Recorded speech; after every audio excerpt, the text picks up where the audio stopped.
ಪಕ್ಷವನ್ನು ತುಂಡು ಮಾಡ್ತೀರಿ ಅಂತ ಹೇಳಿದಾಗ ಅದನ್ನು ಖಂಡನೆ ಮಾಡಂತ ಶಕ್ತಿ ಕಾಂಗ್ರೆಸ್ನಲ್ಲಿ ಬಹಳ ಜನಕ್ಕಿಲ್ಲ.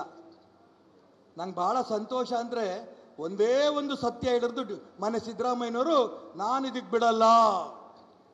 ಒಂದೇ ಸತ್ಯ ಇಡೀ ಜೀವನದಲ್ಲಿ ಹೇಳಿರೋದು, ಪ್ರತಿ ಸುಳ್ಳೆ. ತಲೆಯಿಂದ ಪಾದ ತನಕನೂ ಕೂಡ ರಕ್ತದ ಕಣಕಣದಲ್ಲೂ ಬರೀ ಸುಳ್ಳು ಸುಳ್ಳು ಸುಳ್ಳು ಸುಳ್ಳು. ಅಂತ ವ್ಯಕ್ತಿ ಹೇಳಿದರೆ ಯಾವ ಕಾರಣಕ್ಕೂ ಕೂಡ ನಾನು ಒಪ್ಪಲ್ಲ ಅಂತ ಅವ್ರ ಮಹಿಳೆಯರಲ್ಲ, ಸಂತೋಷದಿಂದ ಅದನ್ನು ಸ್ವಾಗತ ಮಾಡ್ತೇನೆ. ನಾನು ನೋಡಿದೆ ರಾಮನ್ ಫೋಟೋ ಇಲ್ಲಿ ಇಟ್ಟಿದ್ರು, ಪ್ರಭು ಶ್ರೀರಾಮಚಂದ್ರನ ಫೋಟೋ ಇಟ್ಟಿದ್ದು ಭಾರತೀಯ ಜನತಾ ಪಕ್ಷದ್ದಲ್ಲ.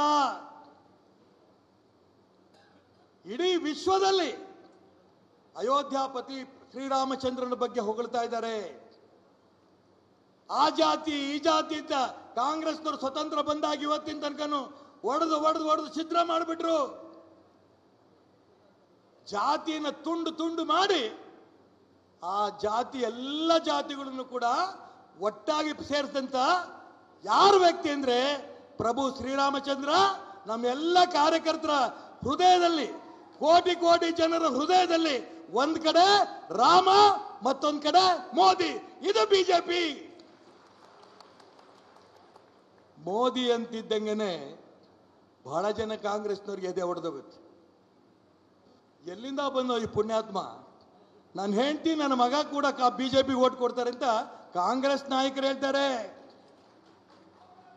ಗುಂಪು ಸೇರಿದಾಗ ಅವರವರೇ ಮಾತಾಡ್ಕೋತಾರೆ. ನನ್ನ ಹೆಂಡತಿ ಮಗಳು ಅಷ್ಟೇ ಇಲ್ಲಪ್ಪ, ನಾನು ಕೂಡ ಮೋದಿಗೆ ಓಟ್ ಕೊಡ್ತೀನಿ ಅಂತ ರಾಷ್ಟ್ರಭಕ್ತ ಕಾಂಗ್ರೆಸ್ನವರು ಹೇಳ್ತಿದ್ದಾರೆ.